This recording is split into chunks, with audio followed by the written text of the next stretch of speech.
ज्ञानी गुरु श्री राज प्रभु जी, शरद पूर्ण शशि समा, लघुराज रूढ़ी वादड़ी रूप, बोध जड़ भारे नम्या।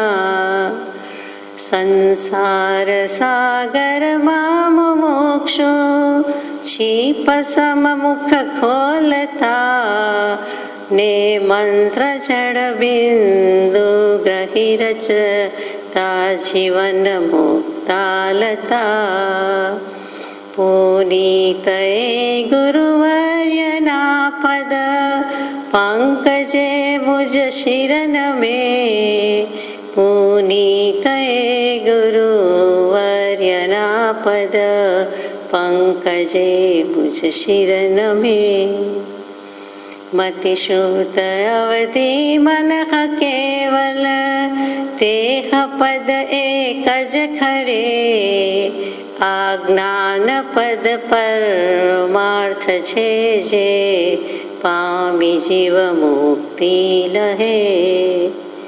अज्ञान ते वीरांधना, ज्ञानांजन शलाकया। चक्षुर उन्मीलितं येन तस्मै श्री गुरुवे नमः। सत्श्रुत ने नमस्कार, असीम उपकारी आत्मा ने नमस्कार, तारक त्रिपुटी ने नमस्कार, महावित्रों ने नमस्कार, महावित्रों समान मुरब्बियों मुमुक्षु ने नमस्कार। परम कृपाळु देव प्रणीत वचनामृत जी, पत्रांक 548, मुंबई, माक्षर वद नोम, शुक्र, विक्रम संवत 1951, तारीख 21/12/1894। परम पूज्य श्री सौभागभाई पर एक और पत्र प्रसादी है અને આ આખું અઠવાડિયું લગભગ કૃપાળુ દેવે દરરોજ પોસ્ટકાર્ડ કે પત્ર લખવાની કૃપા કરી છે. કંઈ ને કંઈ રીતે સતત સત્સંગની વર્ષા, પરમાર્થની વર્ષા વરસાવી છે. પરમ સ્નેહી શ્રી સૌભાગ્ય. સ્નેહી તો આપણે લખતા હોય, પરમ સ્નેહી લખતા હોય, ધર્મ સ્નેહી લખતા હોય, પણ વી ડોન્ટ મીન ઇટ. એમ સ્નેહી લખી દઈએ એટલે કે પ્રેમાળ લખતા હોઈએ, વત્સલ લખતા હોઈએ. એવી રીતે સ્નેહ સંસારની લૌકિક ભાવની હજી ચિકાસ છે, રાગાદિક ભાવો હજુ છે, આસક્તિ છે, અને એ રીતે લખીએ છીએ તે સ્નેહી છે. પરમ કૃપાળુ દેવ પરમ સ્નેહી લખે છે તે ધર્મ સ્નેહીના અર્થમાં લખતા હોય તેમ છે કે પરમપદની પ્રાપ્તિ સુધી જાય, જેને મોક્ષ જેવા પરમપદ પ્રાપ્ત, એના પ્રાપ્તિ કરવા પ્રત્યે જેને સ્નેહ છે, પ્રેમ છે, જેને જિજ્ઞાસા પ્રગટી ગઈ છે, બોધ બીજની પ્રાપ્તિ છે, અને છતાં યથાર્થ નિર્વાણ માર્ગની પ્રતીતિ છે, પરંતુ પ્રતીતિ રૂપ એટલે અનુભવ રૂપ સમ્યક દર્શન નથી.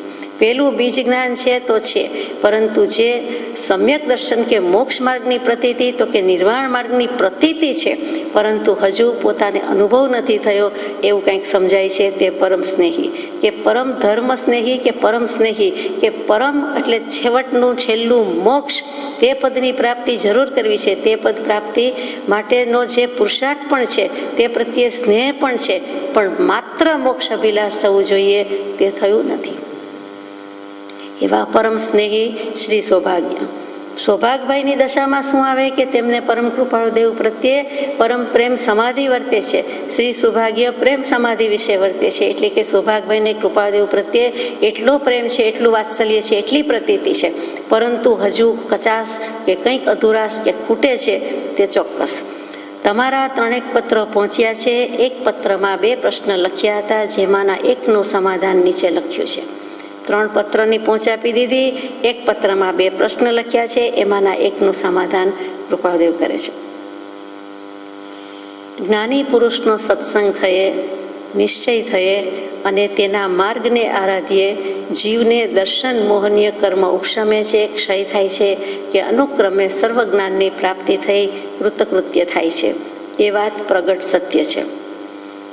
ચોખ્ખી ચણક વાત છે, દીવા જેવી સ્પષ્ટ કે એથી પણ વધારે સ્પષ્ટ અને પ્રત્યક્ષ વાત છે કે જ્ઞાની પુરુષ પ્રથમ તો એનું જ્ઞાની પુરુષનું ઓળખાણ અથવા તો જ્ઞાની પુરુષ હોવા, જ્ઞાની પુરુષની સન્મુખ કે સમીપ જવાનું બને, અને પછી જ્ઞાની પુરુષનો સત્સંગ થાય, પછી એનો નિશ્ચય થાય, અને પછી તેમણે કહેલા પ્રણીતેલા માર્ગને આરાધ્ય જાય તો જીવને દર્શન મોહનીય કર્મ ઉપશમે છે, ક્ષય થાય છે.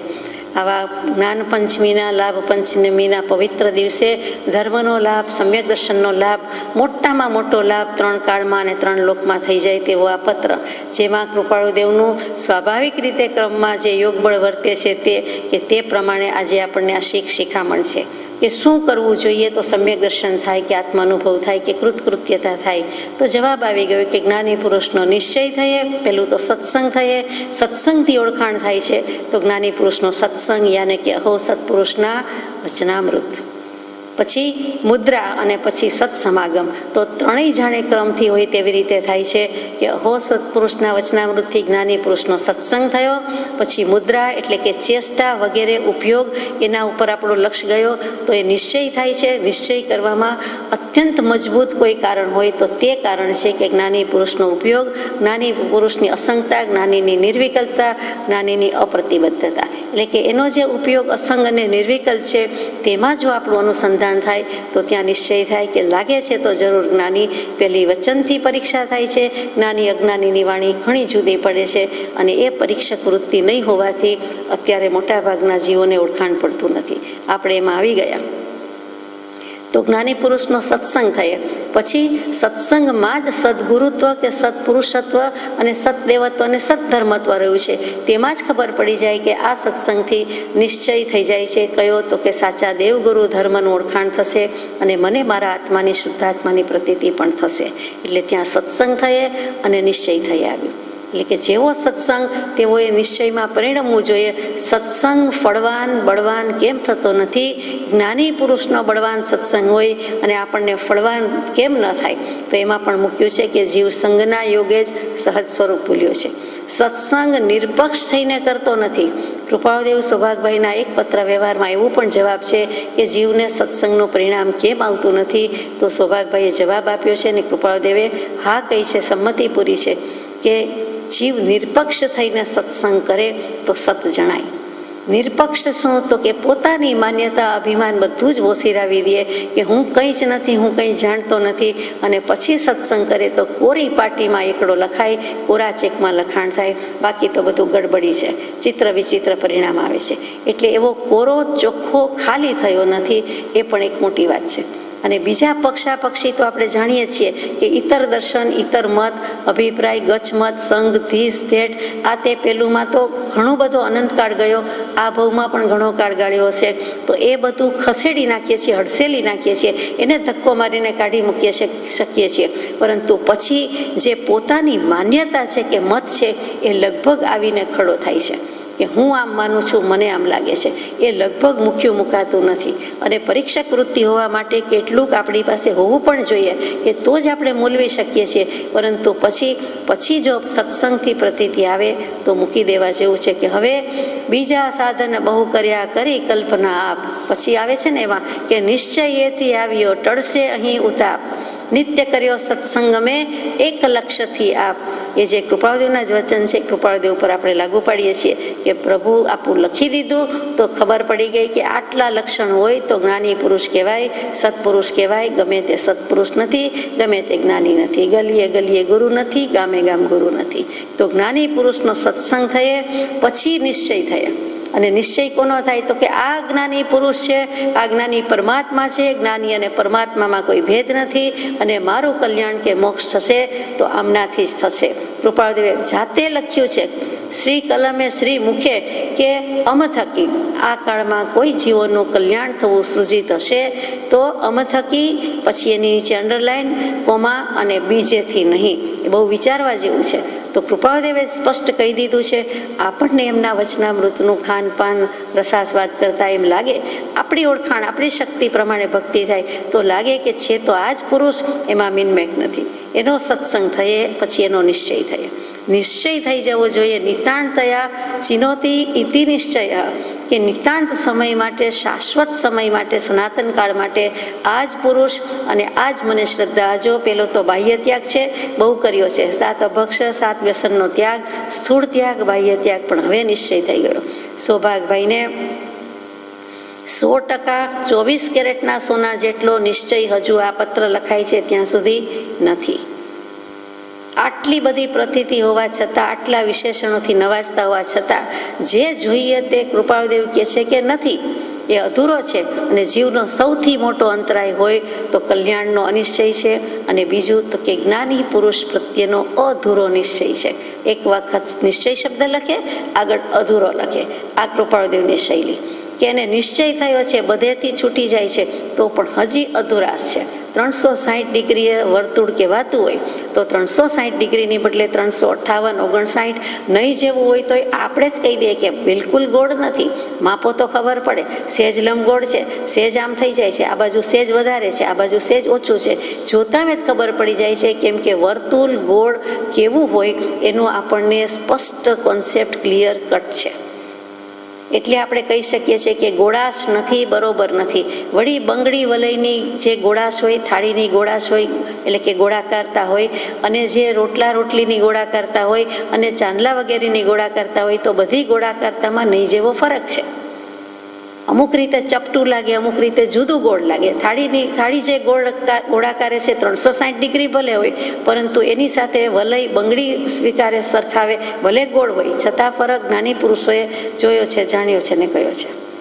તો એમ જેમ ખબર પડે છે તે મામા કે જ્ઞાની છે એ જ પરમાત્મા છે, આ કાળમાં એ જ ગુરુ છે, પરમાત્મા છે, મારે એનીથી જ કલ્યાણ થશે.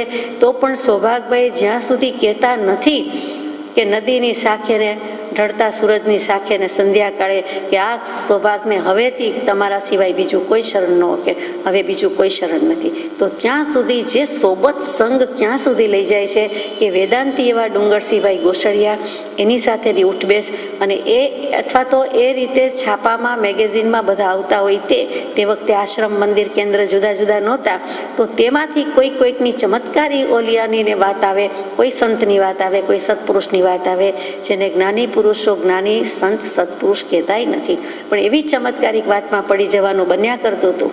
મણિલાલભાઈ નભુભાઈ દ્વિવેદીએ પણ મેસમેરિઝમ વગેરે પ્રાણ વિનિમય નામનું આટલા ભણેલા સાક્ષર અને જીનાગમના ભાષાંતર કરેલા એવા મણિલાલભાઈએ પણ એવું પુસ્તક લખ્યું, અને બીજાના હેતુ અર્થે લખ્યું, બીજાના કલ્યાણ અર્થે લખ્યું કે આનાથી કેટલાકના રોગ દૂર થઈ શકે છે, કેટલુંક દર્દ નિવારણ થઈ શકે છે, રેકી વગેરે અત્યારે બધા કરે છે તેમ. તો એમ પ્રાણ વિનિમયથી બધું થઈ શકે. ઘણો પુરુષાર્થ કર્યો, સિદ્ધિ હાંસલ કરી, પુસ્તક લખ્યું. છેવટે એમ લાગ્યું કે લોકો અવળા માર્ગે દોરાય છે, બીજી આવૃત્તિ બહાર ન પાડી. પણ એક વખત બહાર પડી ગયું તે પડી ગયું, એ નહીં ને બીજો કોઈ હરિનો લાલ બહાર પાડે છે.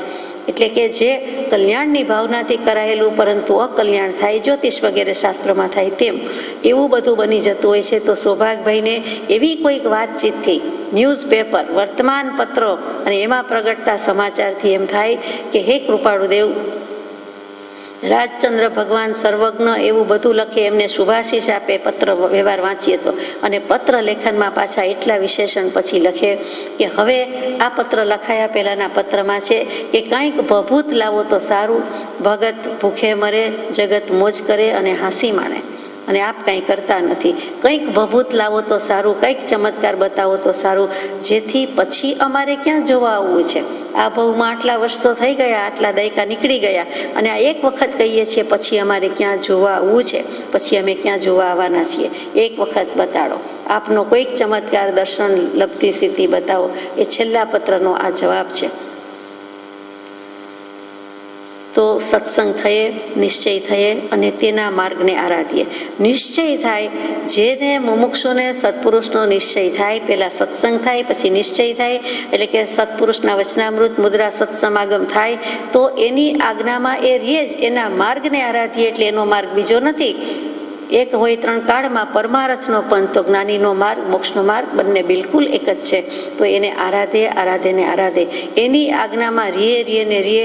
અને આજ્ઞાની વાત આવે છે, એનું કહેવાનું આવે છે, ત્યારે આપણને થોડીક તકલીફ થાય છે કે ભગવાન તો કહે પણ આપણાથી થતું નથી, આપણાથી થાય તેવું નથી. ફરી કોઈ ભવે વાત તો ફરી કોઈ ભવે એટલે આપણે ભવ માગીએ છીએ, ભવની આશા રાખીએ છીએ. સામે ભગવાનને એમ થાય છે કે આ ભવ પણ જેને માન્ય નથી એવા કૃપાળુ દેવ છે કે આ ભવ પણ માન્ય નથી, એટલે કે હું દેહાદિક સ્વરૂપ નથી, દેહ સ્ત્રી પુત્રાદિક કંઈ પણ મારા નથી. ભવ છે જ કોને? આ દેહે જન્મેલા છે, લીધેલો છે, બધું બરાબર છે, તો પણ હું તે લક્ષ્મીચંદભાઈ કે રાયચંદભાઈ નથી. એ તો ક્યારનાય ગયા એમ પોતે લખ્યું છે. એ નથી, પોતે પરમ કૃપાળુ પ્રગટ પરમાત્મા શ્રી ભદ્રાચંદ્ર પ્રભુ છે. તો એ કહે કે આ ભવ પણ મને માન્ય નથી. જે છે તે પ્રારબ્ધ કર્મ છે એટલે પૂરું કરીએ છીએ. જેમ આપણે કહીએ કે આયુષ્ય છે તો દિવસો વ્યતીત કરીએ છીએ, ગમે તે રોગ હોય, માંદગી હોય, વેદના હોય, પણ જુઓ ને ગમે તેવા સંજોગ હોય, પણ જ્યાં સુધી આયુષ્ય છે ત્યાં સુધી ભોગવવું જ પડે છે. એવી રીતે જે કંઈ ઉદય છે તે ભોગવીએ છીએ. વિચરે ઉદય પ્રયોગ એટલે એ દશામાં છે. અને એવા પુરુષની આજ્ઞાનું આરાધન કરે તો જીવને દર્શન મોહનીય કર્મ ઉપશમે કે ક્ષય થાય છે. 3 વસ્તુમાં આખો માર્ગ મૂકી દીધો છે: સત્સંગ, નિશ્ચય અને આજ્ઞા અથવા તો આરાધન. જે શબ્દ કયો તે 3 શબ્દમાં સમ્યક દર્શન, સમ્યક જ્ઞાન, સમ્યક ચારિત્ર આવી ગયા. એમના સત્સંગથી જે શ્રદ્ધા થાય છે, પછી નિશ્ચય થાય છે અથવા એમના જ્ઞાનથી થાય છે. સત્સંગ એટલે કયો તો પછી જે થયું તે દર્શન થાય છે, અને પછી જે કહ્યું તે માર્ગને આરાધ્ય એટલે આજ્ઞાનું પાલન કરે છે તો સમ્યક ચારિત્રનો માર્ગ આવ્યો. આ 3 રત્નત્રયની પ્રાપ્તિ આટલીક વાતમાં કહી દીધી. એક જ્ઞાની પુરુષનો સત્સંગ, નિશ્ચય અને આરાધન. તો દર્શન મોહનીય કર્મ ઉપશમે છે એમાં તો આપણને રસ છે કે અનંતકાળથી કર્યું નથી. મિથ્યાત્વ મોહનીય અને મિશ્ર મોહનીય, સમ્યક્ત્વ મોહનીય એટલે કે દર્શન મોહનીયની 3 પ્રકૃતિ થઈ. પછી એટલે મિથ્યાત્વ થયું, સમ્યક્ત્વ થયું નહીં. પછી ચારિત્ર મોહનીયની વાત આવે કે અનંતાનુબંધી ક્રોધમાન માયાલોભ, અપ્રત્યાખ્યાની ક્રોધમાન માયાલોભ, પ્રત્યાખ્યાની અને સંજ્વલન. એ પ્રમાણે 16 કશાય. મુખ્ય તો 4 જ: ક્રોધ, માન, માયાલોભ. પણ આગળ શબ્દ આવ્યો તે અનંતાનુબંધી. સમ્યક દર્શન નથી ત્યાં સુધી તકલીફ શું છે કે જે સમયે કર્મ બાંધીએ છીએ એમાં આપણને અનંત સંસારને અનુબંધ કરાવે એવા કર્મ લાગી જાય છે, અને તે આપણને જોઈતા નથી. ખોટું માઇનસમાં જાય છે. ચક્રવૃત્તિ વ્યાજ ચડ્યા કરતું હોય એમ ભવના આટા વધતા જાય. એ આપણને હવે પોસાય નહીં. ગમે તેવું સ્ક્રૂડ્રાઈવર લઈને અનસ્ક્રૂ કરવાની વાત છે. હવે ઊંધા ફેરા ફરવાના છે, ઊંધા ચક્રડા કરવાના છે. એ સ્ક્રૂ બીજી દિશામાં લઈ જવાનો છે. તો ભવબંધનથી આપણે મુક્ત થઈએ. જેમ જેમ વળ સિંદરીના વળતા જાય, નીકળતા જાય, છૂટતા જાય, એવું જ આપણું છે કે ભવબંધનથી મુક્ત કરાવે એવો તત્વજ્ઞાની, આત્મજ્ઞાની, પ્રગટ પુરુષ પરમાત્મા પ્રભુ કહીએ ત્યાં બધા વિશેષણ ઓછા પડે છે. એ મળ્યા પછી એમનો સત્સંગ કે એમનો નિશ્ચય થયા પછી એમની આજ્ઞામાં જો ન રહીએ તો જ કલ્યાણ ન થાય. એમની આજ્ઞામાં રહીએ તો આપણું કલ્યાણ થાય જ થાય. એટલે કે દર્શન મોનીય જાય જ જાય. જવો જ જોઈએ. 2માંથી 2 જાય તો મીંડું શૂન્ય. એ કેટલું સ્વાભાવિક સ્વીકારી લીધું છે આજકાલના ગણિત શાસ્ત્રીઓએ મૂકેલી વાત. પરંતુ તો પણ આપણે કહીએ કે 1 + 1 એટલે 2 જ, અને 2માંથી 2 જાય તો મીંડું. એ જેટલું સ્વાભાવિક છે તેટલી જ આ વાત છે કે દર્શન મોનીય જવો જ જોઈએ. સીધું લોજિક ને સીધું ગણિત મૂકેલું છે. તો પેલા ઉપશમ પામે છે, કેમ કે મોહનીય કર્મનો ઉપશમ અને ક્ષયોપશમ થતો હોય છે. બીજા બધા કર્મોનું જે થતું હોય તે પણ એ બીજા કર્મોનું એ પ્રમાણે કેટલુંક નથી થતું. જ્યારે મોહનીય કર્મનો ઉપશમ થાય છે, ક્ષય થાય છે, અને અનુક્રમે સર્વજ્ઞાનની પ્રાપ્તિ થઈ જીવ કૃત્ય થાય છે. બધા કર્મોને ઉપશમ હોતો નથી. મોહનીય કર્મને ઉપશમ પેલો થાય છે અને પછી ક્ષય થાય છે. એટલે કે પહેલા મોડો પડે છે, પછી થોડો ક્ષય પામે છે. કોલસા ઉપર લાગેલી રાખ અને જેવો પવન આવે અથવા તો અંદર હજી બળી રહેલો અગ્નિ એ પ્રદીપ્ત થઈ ઉઠે તેવું ઉપશમ ભાવનું છે. એટલે ઉપશમ ભાવ ઘણો સારો છે, પરંતુ એ પાછું જાગી જાય. એટલે ભગવાન કહે છે કે મૂળમાંથી જ કાપો, ક્ષય જ કરવાનું છે, કુવાડેથી જ કાપો. પરંતુ તે જીવોથી થઈ શકતું નથી. કોઈ પણ જીવને પ્રથમ ક્ષયોપશમ અથવા ઉપશમ સંકિત જ થાય છે, પછી ક્ષાયિક સમ્યક દર્શન થાય છે, અને પછી સર્વજ્ઞાનની એટલે કેવલ જ્ઞાનની પ્રાપ્તિ થઈ જીવ કૃત્ય થાય છે. સર્વ ભાવ જ્ઞાતા દ્રષ્ટા સહ શુદ્ધતા કૃતકૃત્ય પ્રભુ વીર્ય અનંત પ્રકાશ જો અપૂર્વ અવસર એવો ક્યારે આવશે. એ વાત પ્રગટ સત્ય છે. આ તો સિદ્ધાંત જ છે, પણ તેથી ઉપાર્જિત પ્રારબ્ધ પણ ભોગવવું પડતું નથી એમ સિદ્ધાંત થઈ શકતો નથી. જ્ઞાની હોય તો જ્ઞાની અને કેવલ જ્ઞાની હોય તો કેવલ જ્ઞાની, પણ કીધેલા કર્મ અજ્ઞાન દશામાં પૂર્વ ભવમાં જે કર્મ બાંધ્યા છે એ તો ભોગવવા જ પડે છે. કેમ કે કર્મને નથી શરમ. એટલે શર્મ શિવસુખ પ્રાપ્તિ માટે આ કર્મનો ભોગવટો જરૂરી છે, અનિવાર્ય છે. કડાણ કમાણ મોખથી કરેલા કર્મોના ભોગવ્યા સિવાય છૂટકો નથી. એ પણ આપણે ગોખી લીધું છે, ગોખાઈ ગયું છે. તો અહીંયા જ્ઞાનીને ઉપાર્જિત પ્રારબ્ધ હોય અને હોય એ પ્રમાણે વેદવું પણ જોઈએ. માત્ર ખાલી જગ્યા પૂરવાની બાકી છે, તે સમભાવે વેદવું જોઈએ. કૃપાળુદેવ વેદી શક્યા છે, સૌભાગભાઈને પત્ર લખી રહ્યા છે, શિખામણ આપી રહ્યા છે કે ધીરજથી વેદો, સમભાવથી વેદો, કે દિવસના કેટલા વખતથી કેટલા વર્ષથી આ જ વાત કહું છું, પણ કેમ ગળે ઉતરતી નથી, કેમ સ્વીકારતા નથી, એ બાબતનો પત્ર છે. કેવળ જ્ઞાન પ્રાપ્ત થયું છે એવા વિતરાગને પણ ઉપાર્જિત પ્રારબ્ધ રૂપ એવા 4 કર્મ વેદવા પડે છે. તો તેથી ઓછી ભૂમિકામાં સ્થિત એવા જીવોને પ્રારબ્ધ ભોગવવું પડે તેમાં આશ્ચર્ય કંઈ નથી. કેવલ જ્ઞાન થઈ ગયું છે એટલે 13મે ગુણસ્થાનકે બિરાજે છે એવા વિતરાગ અરિયંત કેવલી પ્રભુને પણ ઉપાર્જિત પ્રારબ્ધ રૂપ એવા 4 કર્મ વેદવા પડે છે. નાનાવર્ણીય, દર્શનાવર્ણીય, મોહનીય, અંતરાય એ 4 ગનગાતી કર્મનો ભૂક્કો બોલાવી દીધો છે. ભૂક્કો નહીં, ક્ષય જ કહેવું પડે. ભૂકામાં તો એ ચૂર્ણ રૂપે હાજર હોય. આ તો બળી ગયા, કાંઈ રહ્યું જ નહીં, શેષ અવશેષ કાંઈ નહીં, વધ્યું જ નથી. જ્યારે 4 કર્મ સંપૂર્ણપણે ભસ્મીભૂત થઈ ગયા છે ત્યારે તો કેવલ જ્ઞાન થયું છે. પરંતુ બીજા 4 અઘાતી કર્મ, વેદનીય, આયુષ્ય, નામ અને ગોત્ર, આ 4 કર્મ ભોગવવા પડે છે. જન્મ લીધો છે, દેહ ધર્યો છે, આયુષ્ય જે બાંધ્યું છે, અને તીર્થંકર નામ ગોત્ર ઉપાર્જન કર્યું હોય તેમને વળી દેશના દેવાનો અવસર પણ આવે છે. ત્યારે નથી રમતા, નથી કરવી એમ કે નહીં. જો કે એવો ભાવ જ ના આવે, પણ આપણે સમજી શકીએ છીએ કે એ પણ એક અત્યંત વિશિષ્ટ પુણ્ય પ્રકૃતિ કે કર્મ છે અને વેદવું જ પડે છે. તે પ્રમાણે એમને ચાલવું જ પડે છે. તો એમને પણ ભોગવવા પડે છે. અને સાથે સાથે આયુષ્ય કર્મ, નામ કર્મ, ગોત્ર કર્મ એ પણ ભોગવવું પડે. એનો તો વાંધો નથી કે દેહ ધર્યો છે, આયુષ્ય હોય ત્યાં સુધી બધું હોય. પરંતુ વેદનીય કર્મ ભોગવવું પડે છે એ ભૂલવા જેવું નથી. શાતા અને અશાતા એનો ઉદય એમને પણ છે. તત્વાર્થ સૂત્રમાં બતાવે કે એકાદશજીને, બીજા બધા શાસ્ત્રોમાં પણ એમ જ વાત છે. કેમ કે સિદ્ધાંત છે કે જીન જેવા જીનને, પછી અવધિ જીન હોય, વનપર્યવ જીન હોય કે કેવલી પ્રભુ હોય, તેમને પણ 11 ઉપસર્ગ એટલે 11 પરિષદો આવી શકે છે, હોઈ શકે છે. વધુમાં વધુ 22માંથી 11 પરિષદો એમને પણ હોઈ શકે છે. એટલે એ તો હોય જ છે, પણ સહન કરે છે, સમભાવે સહે છે, કોઈ દિવસ ફરિયાદ નથી. એટલે આપણને ખ્યાલમાં આવતું નથી. પરંતુ સિદ્ધાંત કહે છે, શાસ્ત્ર કહે છે, તેમને 11 પરિષદો છે જ.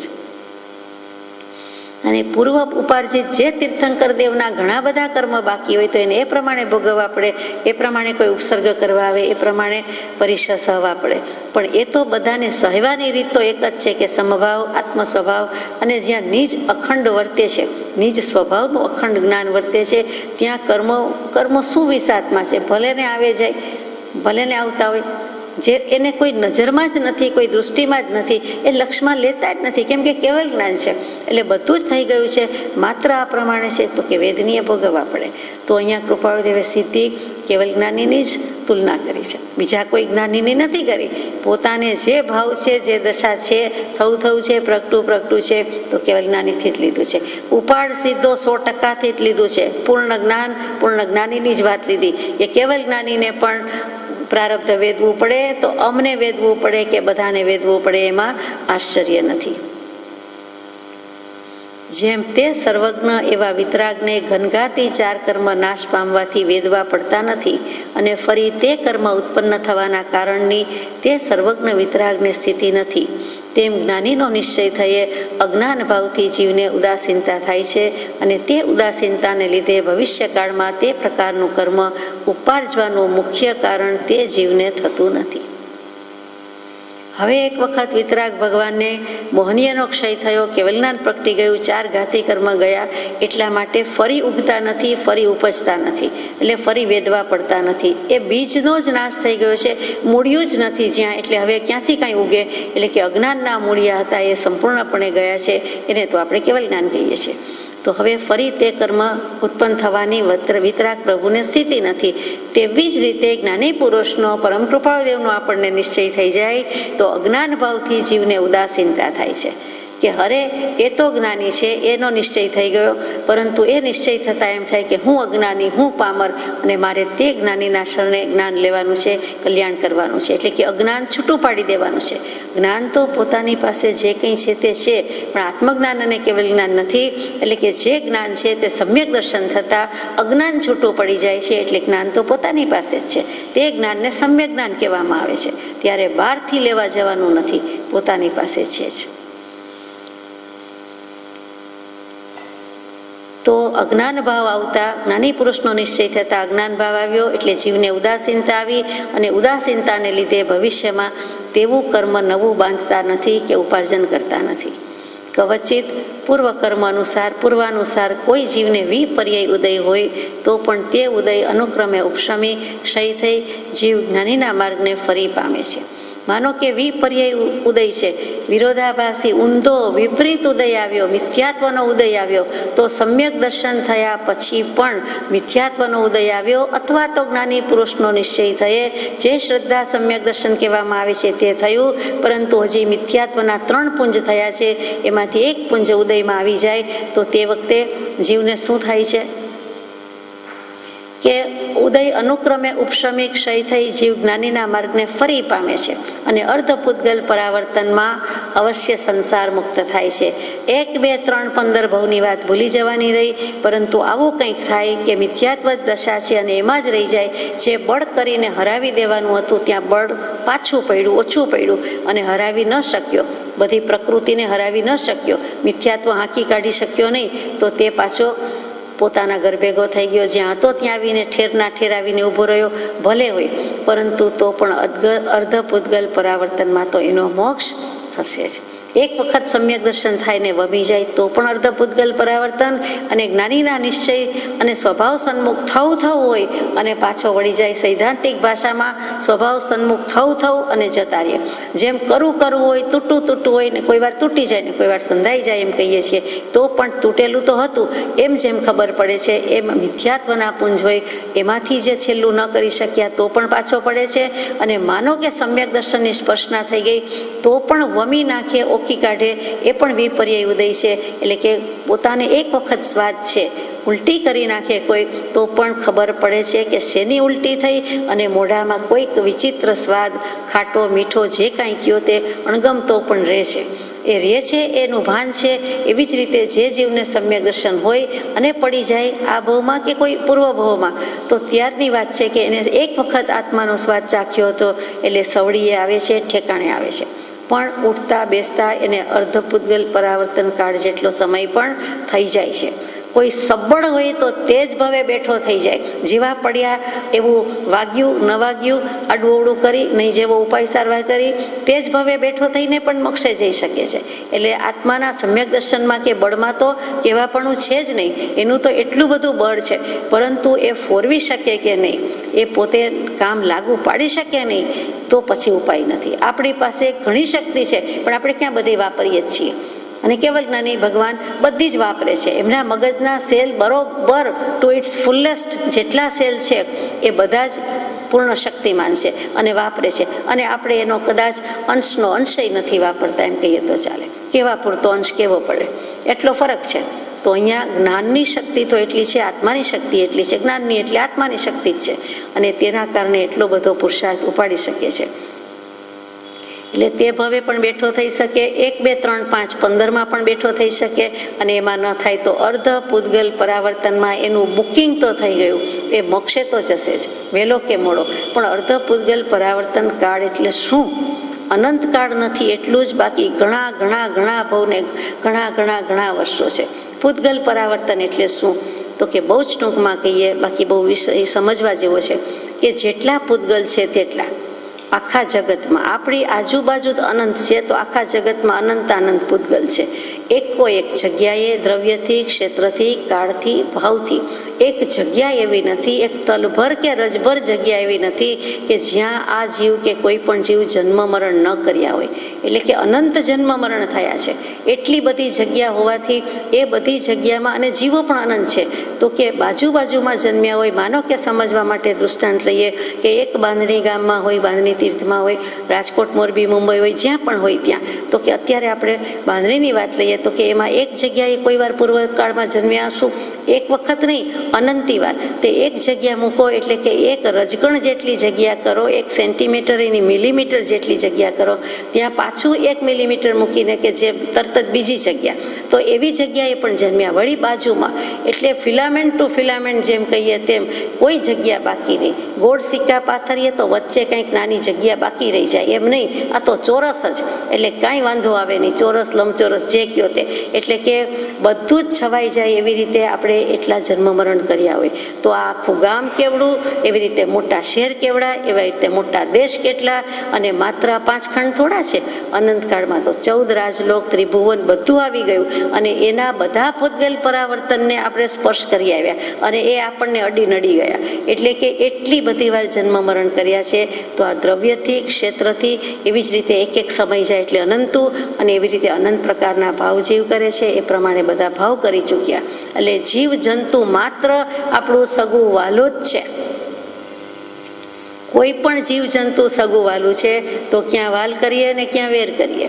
એ બધા જ કોઈને કોઈ ભાવના તો સારા ખોટા, સાચા ખરાબ જે કયો તે આપણા સગાવાલા છે. કેટલાક કે સગા એટલે વાલા, અને કેટલાક એમ કે સગા એટલે વાલા નહીં. બેમાંથી જે હોય તે શુભાશુભ ભાવ બે આવી ગયા, અને એ જ કર્યું, એ જ રાગ દ્વેષે રખડાવ્યું. રાગ દ્વેષ માત્ર નહીં, અજ્ઞાન પણ ખરું. કૃપાળુદેવે લખ્યું આત્મસિદ્ધિજીમાં કે એકલા રાગ દ્વેષ રખડાવતા નથી, એના મૂળમાં જાઓ કે રાગ દ્વેષ અજ્ઞાન એ મુખ્ય કર્મની ગ્રંથ. એટલે આપણને જ્ઞાન પંચમી છે એટલે વધારે યાદ આવે કે અજ્ઞાન ભૂલી જવા જેવું નથી. વિચારવાન જીવને, મુમુક્ષુ જીવને અજ્ઞાન સિવાય બીજો કોઈ ભય હોઈ શકે નહીં. કે ભર્યા ભાણીએ ખાલી જવાના નથી, અમારે ભેળું કંઈક લઈ જવું છે, ભેગું લઈ જવું છે, એ જ એક ભય હોય, બાકી કોઈ ભય હોય નહીં. બીજા બધા ભય એની પાસે પાણી ભરે રૂલી જાય, ડૂબી જાય. બીજા ભય છે જ શું? થોડાક સમયના સંયોગ સંબંધ બધા સાથેના છે, એમાં શું રાગ દ્વેષને શું લેતી દેતી, એ બધું ઋણાનુબંધ તો ખરી જાય, જતું રહે. પરંતુ પહેલી વાત છે કે મારું શું અને મારા જ્ઞાનનું શું, મારા આત્માના સમ્યક દર્શનનું શું અને જ્ઞાન દશાનું શું, એટલે કે આત્મજ્ઞાનનું શું, એ પ્રશ્ન થાય. એ જ એક બીક રાખવા જેવી છે. બાકી બધાનું બધું થઈ રહે છે, અને બધાનું બધું થઈ ગયું અને બાકી રહ્યું એટલે પાછા જન્મ્યા, અને હજી ભાવ એવા કરીશું, બીજાની ચિંતા કરશું, પાછા બધા સાથેના લેણદેણ તો શરૂ થાય. એટલે એ બધા અધર ઇઝ ધી અધર, એમ સ્વ એ સ્વ ને પર તે પર, એ ભાવ કેળવવાનો છે. એ તલવાર મોટી રાખવાની છે, ચપ્પુની ધાર એવી તીક્ષ્ણ રાખવાની છે, ઉપયોગની ધાર એવી સૂક્ષ્મ રાખવાની છે. તો આગળ જઈએ કે તે જીવ જ્ઞાનીના માર્ગને ફરી પામે છે, અર્ધ પૂતગલ પરાવર્તનમાં અવશ્ય સંસાર મુક્ત થાય છે. પૂતગલ પરાવર્તન, અર્ધ પૂતગલ પરાવર્તન એટલે પૂતગલ પરાવર્તન જે હમણાં વાત કરી એનાથી બિલકુલ અડધો સમય. જે કોઈ કે અનંતાનો અડધો, અસંખ્યાતનો અડધો, એવી રીતે પૂતગલ પરાવર્તનનું આટલું સુંદર મોટું સ્વરૂપ. એમાં વિશ્વના બધા પૂતગલોને સ્પર્શીને ભોગવીને છોડતા જે સમય લાગે તેનાથી અડધો સમય, તેનું નામ અર્ધ પૂતગલ પરાવર્તન. એમાં સમય કહી દીધું, એમાં વર્ષોનું કોઈ માપ નથી, એટલે સમય કહી દીધો. એક સમય તે સૌ સમય, ભેદ અવસ્થા જોઈ. સમકીતી જીવને કે વિતરાગને કે સર્વજ્ઞને કે કોઈ અન્ય યોગીને કે જ્ઞાનીને જ્ઞાનની પ્રાપ્તિને લીધે ઉપાર્જિત પ્રારબ્ધ વેધવું પડે નહીં કે દુઃખ હોય નહીં, એમ સિદ્ધાંત ન હોઈ શકે. સૌભાગભાઈને છેલ્લા પત્રની વાત કરીએ, એટલે કે આ પત્રના જવાબ પહેલાનો પત્ર, તેમાં એવો પણ કંઈક પ્રશ્ન હશે કે સત્સંગ કરે તો જીવ પુણ્ય બાંધે, હકીકત છે, તમને ભજે છે, તમને માનીએ છીએ, સત્પુરુષને માનીએ છીએ તો પુણ્ય તો બંધાય, અને પહેલાંય કોઈ મળ્યા હશે તો પુણ્ય તો બંધાય. તો સત્સંગી કે ભક્તિમાન જીવ દુઃખી કેમ? એને કેમ પુણ્યના ઉદય નથી ને કેટલાક પાપના ઉદય છે? કેમ એવા કર્મ છે? કેમ આ પ્રારબ્ધ ભોગવવું પડે છે? એ શું કામ દુઃખી થાય છે? આ બધા ટેસ્ટથી ભરે છે. 7 અભક્ષ 7 વ્યસનને સેવનારા અમેરિકન્સ, ફોરેનર્સ અથવા ઇન્ડિયામાં અનાર્યજનો બધાય ટેસ્ટથી ભરે છે અને એશ આરામથી જીવે છે. એને તો કંઈ દુઃખ હોય એવું લાગતું નથી, પણ એના દુઃખનો નથી પાર, આપણને ખબર પડતી નથી. દુઃખ પણ પુણ્ય કરીને આવ્યા, પણ કેટલાક પાપ એવા બાંધે છે કે હવે ક્યારે છૂટશે એમ જ્ઞાની પુરુષને થાય છે કે ક્યાં નાખી દીધો મનુષ્ય ભવ, હીરા જેવો ઉત્તમ મનુષ્ય ભવ મળ્યો ને કોડી બદલે જાય. કાગડો ઉડાડવા જાણે કાંકરો ફેંકી દે એવી રીતે વેડફી નાખે છે. એટલે એના સામું તો જોવા જેવું જ નથી. કોઈક કાળે કોઈક રીતે લક્ષ્મીની કૃપા થઈ ગઈ હશે તો વળી જેમ તેમ ભોગવે છે, અને બધાને જ કૃપા હોય છે એવું નથી. ઉધાર ખાતું જોરદાર હોય છે, બધી અવકૃપા છે. નેગેટિવ રોલ ઘણો હોય છે, એ બધામાં આપણે જતા નથી, જાણીએ છીએ. તો સર્વજ્ઞ ભગવાનને, જ્ઞાનીને, યોગીને, ટૂંકમાં કેવલ જ્ઞાનીથી ઉતરતા, કેવલ જ્ઞાનીથી માંડીને એથી ઉતરતી કક્ષાના બધા જ એ બધા જ્ઞાની પુરુષોને કંઈ આવો ઉદય ન હોય એવું નથી, પ્રારબ્ધ યોગ ન હોય એવું નથી.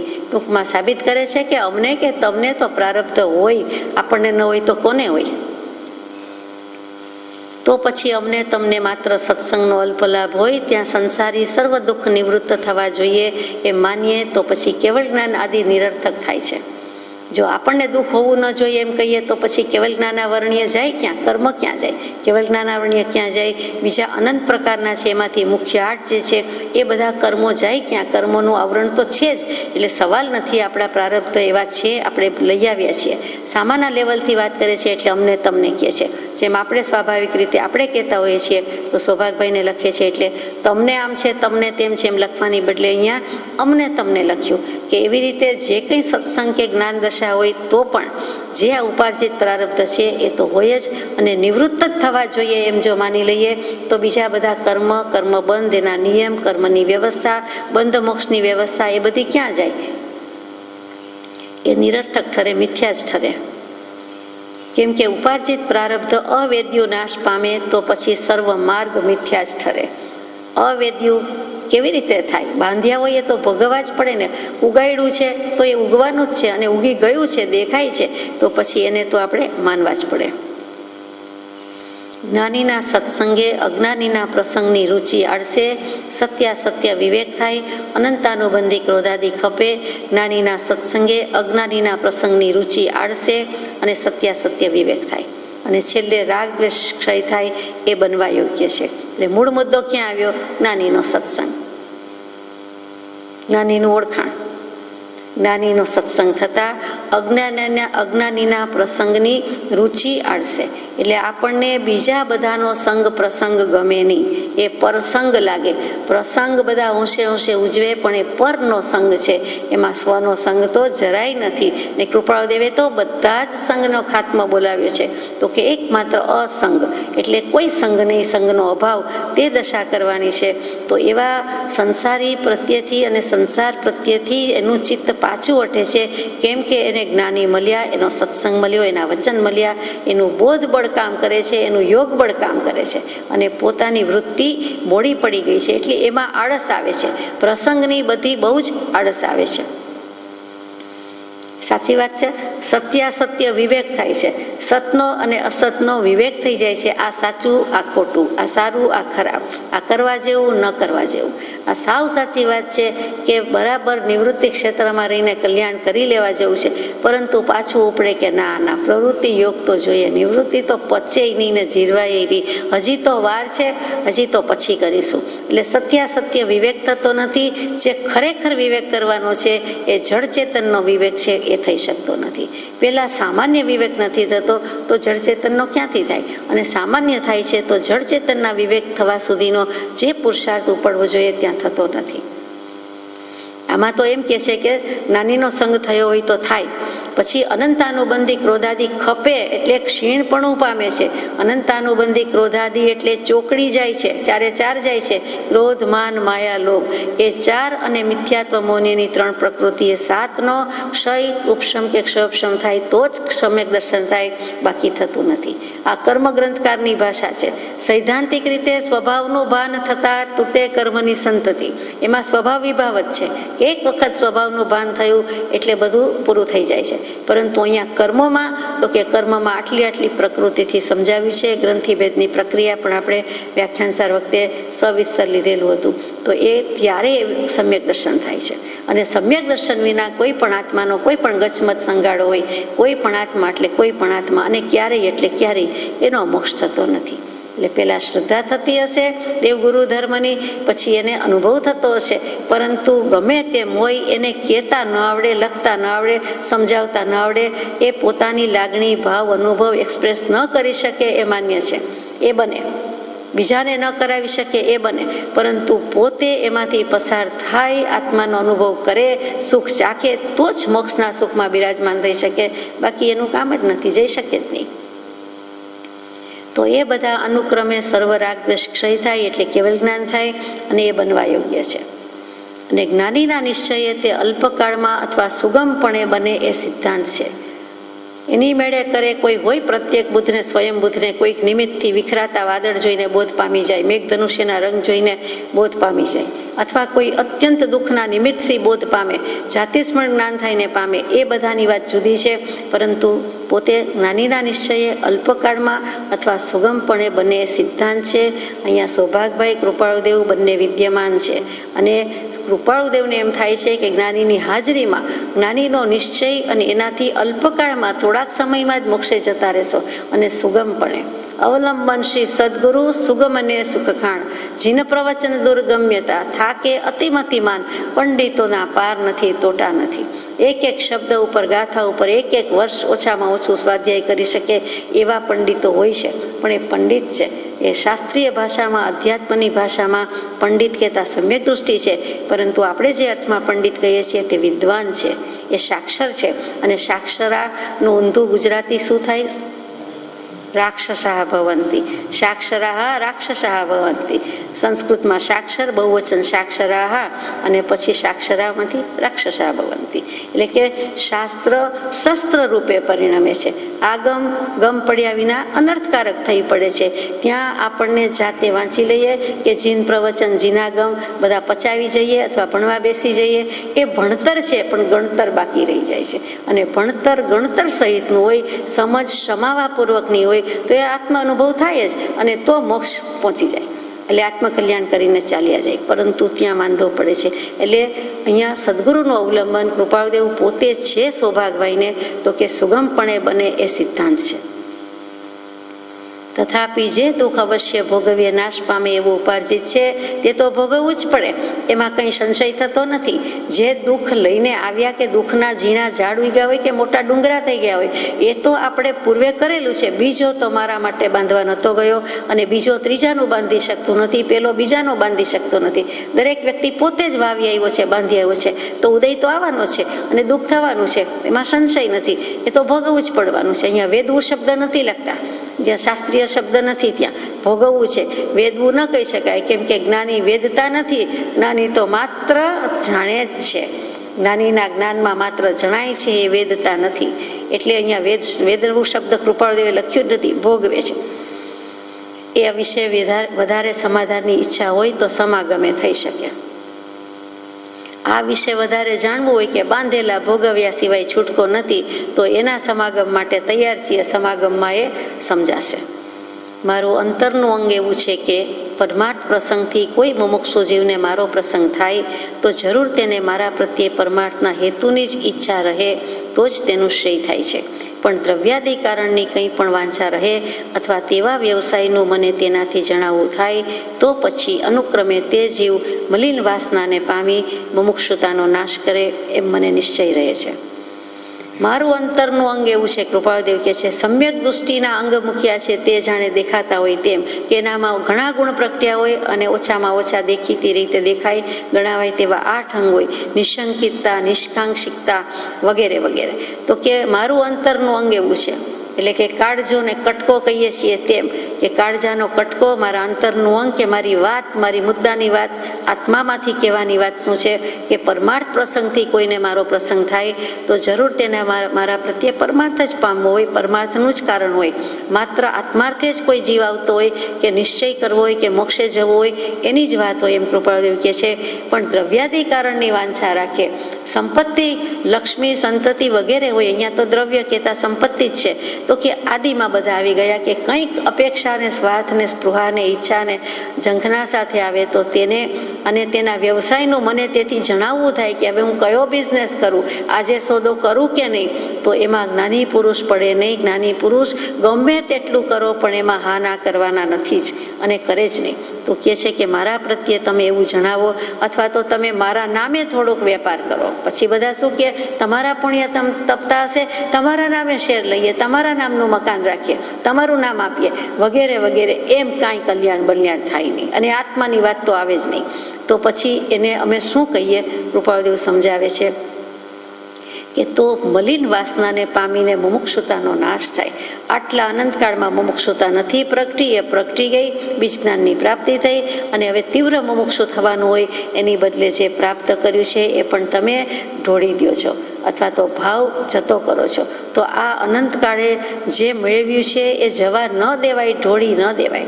એ મુમુક્ષુતાનો નાશ કરે એમ મને નિશ્ચય રહે છે. કૃપાળુદેવ કહે છે તમને જ્ઞાની પુરુષનો નિશ્ચય ન થાય તો કાંઈ નહીં, પણ મને તો આ નિશ્ચય રહે છે કે વાત આમ છે. અને તે જ કારણથી તમને ઘણીવાર તમારા તરફથી કોઈ વ્યવહારિક પ્રસંગ લખાઈને આવ્યો હોય ત્યારે ઠપકો આપી જણાવ્યું પણ હતું. આ ઠપકો શબ્દ કૃપાળુદેવે લખ્યો કે મારા પ્રત્યે તમે આવો વ્યવસાય જણાવવાનું જેમ ન થાય તેમ જરૂર કરો, જરૂર કર્યા કરો. હવે મારા પ્રત્યે આવું લખશો જ નહીં. અને મારી સ્મૃતિ પ્રમાણે આપે તે વાત ગ્રહણ કરી હતી. તમે એ વાત સમજ્યા હતા, ગ્રહણ કરી હતી કે હવે નહીં લખું, હવે જ્ઞાન વાર્તા લખીશ, પાછા ઠેરના ઠેર. તથાપિ તે પ્રમાણે થોડો વખત બની પાછું વ્યવસાય વિશે લખવાનું બને છે. તો આજના મારા પત્રને વિચારી જરૂર તે વાત તમે વિસર્જન કરશો. હવે એ વાત નાઈ નાખજો, વિસર્જન કરી દેજો. પાછું આવતા વર્ષે ભગવાનની મૂર્તિ લઈ આવવાની, કૃપાળુદેવને મળવાનું, એમ નહીં. સર્જન વિસર્જન, હવે એ બધા પૂતગલ પરમાણુ વિખેરી નાખજો હવામાં, આપણી પાસે નહીં. એટલે બને ત્યાં સુધી એને બરાબર પૂરું કરી દેજો. એ વાત ભૂલી જ જજો, વિસ્મરણ કરશો નહીં, વિસર્જન કરશો. ફરી સર્જન થવું ન જોઈએ, ફરી ઉગવી ન જોઈએ. શૂન્ય, 2 મીંડા વાળી દો તારી સમજણ પર મુખ મીંડું ને પ્રભુશ્રીજી કહે તાણ ચોકડી. હવે વિસર્જન કરી દો. અને એ જ કૃપાળુદેવ પ્રભુશ્રીજીને છેલ્લે અમદાવાદમાં મળે છે, પછી દર્શન સમાગમ નથી ત્યારે કહે છે કે શું પાછળ પડ્યા છો મુનિને? પછી છેલ્લે શું કહી દીધું કે સ્નાન સૂતક કરીને ચાલ્યા જાઓ મુનિ, વિષય કશાયને બાળી નાખો, દાડો પવાડો કરીને ચાલ્યા જાઓ, વિષય કશાયનું સ્નાન સૂતક કરી નાખો. કેવા શબ્દો, દુઃખ લાગી જાય તેવા શબ્દો, પણ આશીર્વાદ દઈ દીધા કે જાઓ ફરી આવતા નહીં, એટલે કે ફરી જન્મ મરણ કરતા નહીં, કે જાઓ ફરી મોઢું બતાવતા નહીં, ફરી દેહ ધરતા નહીં. એવા બધા આશીર્વાદ આવી જાય. તો વિષય કશાયનું સ્નાન સૂતક એટલે સ્નાત્ર પૂજા થઈ ગઈ આત્માની, શુદ્ધ આત્માની પોતાની, કે નાહી ધોઈ નાખ્યું, મરી પરવાર્યા, એના નામનું નાહી નાખ્યું. જગતમાં હવે ફરી કાંઈ કરવું જ નથી, સ્નાન સૂતકનો સંબંધ નથી. એમ દાડો પવાડો કરીને ચાલ્યા જાઓ. પવાડો એટલે જેમ બધા કાવ્યના પ્રકાર છે તેમ શૌર્ય ગાથા જેમાં ગવાતી હોય એવા પરાક્રમ કાવ્ય હોય, શૌર્ય ગાથા હોય, તેને પવાડો કહેવાય. કે આત્માનું વીર્ય ટુ ઇટ્સ ફુલેસ્ટ બરોબર પરિપૂર્ણ રીતે પ્રગટાવો અને અનંત જ્ઞાન દર્શન સુખ વીર્યમાં ગળા ડૂબ થઈ જાઓ, એમાં જ રહ્યો.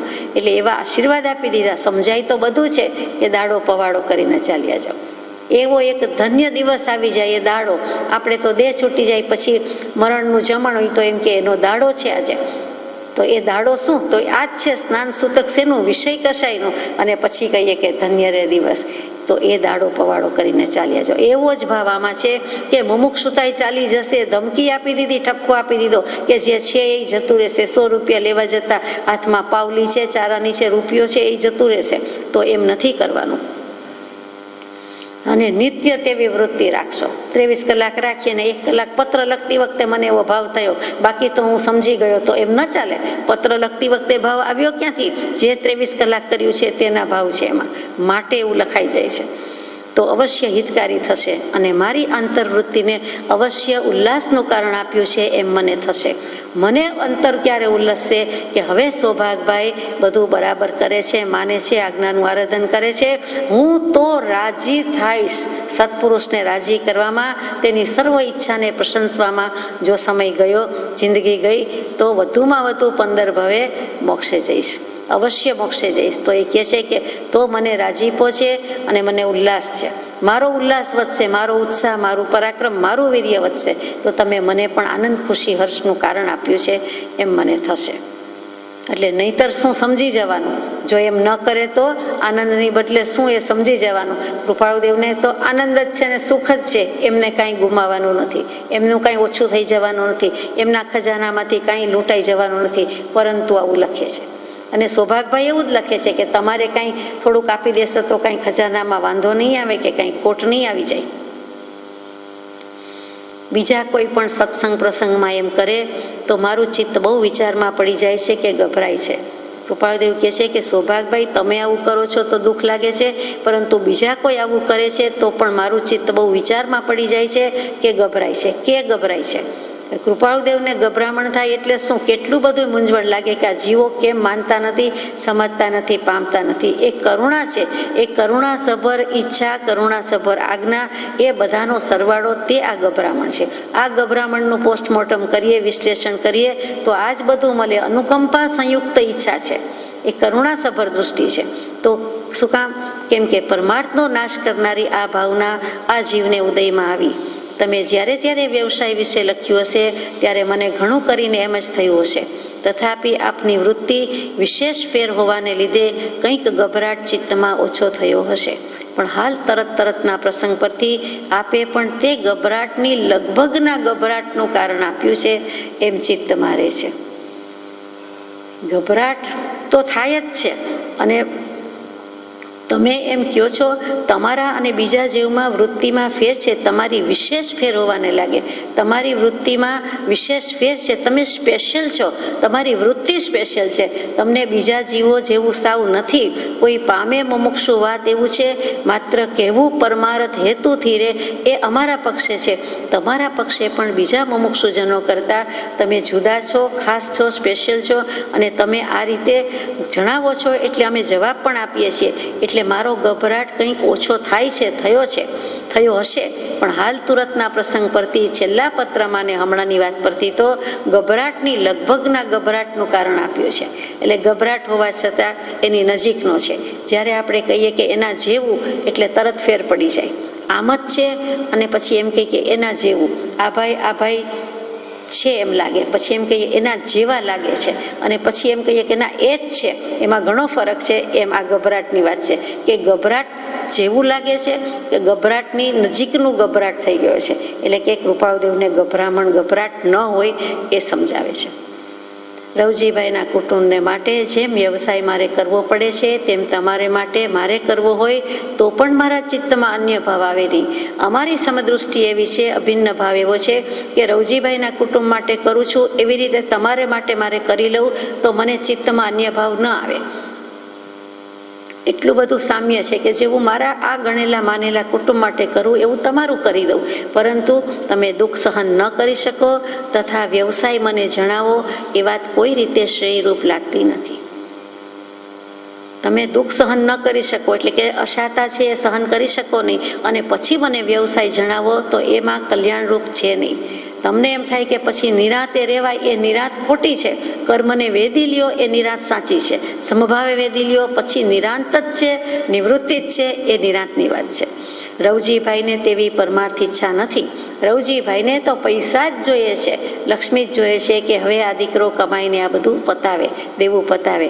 એમને એવી ઈચ્છા છે, એમને પરમાર્થ પામવો નથી. જ્યારે તમને છે એટલે રવજીભાઈને તેવી પરમાર્થ ઈચ્છા નથી અને તમને છે. આટલો મોટો ફેર છે. જેથી તમારે આ વાત જરૂર પર સ્થિર થવું, આ વાત પર જરૂર સ્થિર થવું. કે આત્મધન કમાવવું છે એટલે લાભ પાંચમ છે કે જ્ઞાન પાંચમ છે, આપણને લાભ કયો જોઈએ છે? સમ્યક દર્શનનો લાભ જોઈએ છે. આપણને કઈ બીજી લાભ પાંચમ ને બીજા શુકન ઉદય જોઈતા નથી કે ચલો અમને અભયકુમારની બુદ્ધિ હજો, શાલીભદ્રની સિદ્ધિ હજો, વૃત્તિ હજો, એવું જોઈતું નથી. ગૌતમ સ્વામીનું કેવલ જ્ઞાન જોઈએ છે, પણ ગૌતમ સ્વામીની લબ્ધિ હજો એમ લખે તો લબ્ધિમાં રસ છે હજી, પણ ગૌતમ સ્વામીનું કેવલ જ્ઞાન હજો એમ નહીં. તો ગૌતમ સ્વામીનું કેવલ જ્ઞાન એમનેમ થોડું મળે છે, સૌભાગભાઈને લખ્યું છે તેવું છે. આ વાતનો વિશેષ નિશ્ચય રાખજો. જે કાંઈ કહ્યું છે તેનો વધુ નિશ્ચય કરજો, ખાલી નિશ્ચય નહીં, વધુ નિશ્ચય રાખજો. એટલે કે રાખી મૂકજો, પાડી દેતા નહીં, રક્ષણ કરજો. રક્ષ ઉપરથી રાખ શબ્દ આવ્યો, તો રાખ નો કરી નાખતા નહીં, પણ રાખજો એટલે કે રક્ષણ કરજો. રામના રખવાડા કહીએ છીએ તો એ શું છે? તો કે રક્ષણ કરે તેવા વચન છે પત્રાંક 211માં, તે વાત થઈ. કંઈક આ પત્ર અધૂરો છે, જે ઘણું કરી આવતીકાલે પૂરો થશે. આ જ પત્ર એટલે કે પત્રાંક 548 ફરીથી 550 રૂપિયા આવે છે, તે આપણે યથા અવસરે લઈશું. અહીંયા આ પત્ર અધૂરા જેવો લાગે છે એમ મૂક્યું છે નીચે ફૂટનોટમાં, અને આવતીકાલે પૂરો થશે. પછી જ રાખીએ. સજાત્મ સ્વરૂપ પરમ ગુરુ સુખદા